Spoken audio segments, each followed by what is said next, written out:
ফারুক সাহেবের বিজয় এই এলাকার মধ্যে এলাকার উন্নয়ন যতটুকু হবে, অন্য কেউ যদি নির্বাচিত হন তাহলে একজন এমপি নির্বাচিত হবেন, কিন্তু ফারুক সাহেব যদি নির্বাচিত হন তাহলে একজন জাতীয় নেতা নির্বাচিত হলেন।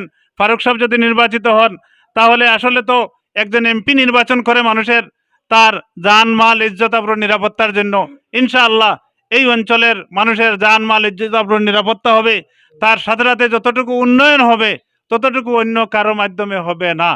সংগ্রামী উপস্থিতি, আমি আজকে এখানে তো কমিটি গঠন হবে, যে আমরা নিয়ম করেছি যে যে ইউনিয়নে বা সেন্টার ভিত্তিক কমিটি হবে এই কমিটিতে আহ্বায়ক থাকবেন বিএমপি থেকে আর সদস্য সচিব থাকবেন জমিয়ত থেকে। ঠিক তদ্রূপ সেন্টার ভিত্তিক কমিটিতেও আহ্বায়ক বিএমপি থেকে, সদস্য সচিব জমিয়ত থেকে। এই হিসাবে পরামর্শের আলোকে আপনারা আপনাদের কমিটি আজকে এখানেই ঘোষণা করবেন।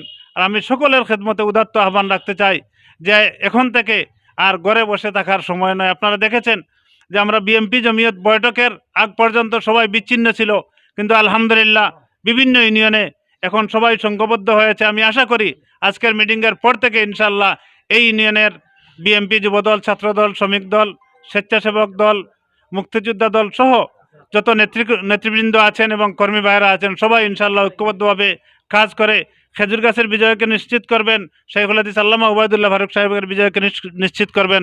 পরিশেষে আমি সকলকে আন্তরিক মুবারকবাদ এবং অভিনন্দন জানিয়ে আমার কথা শেষ করলাম।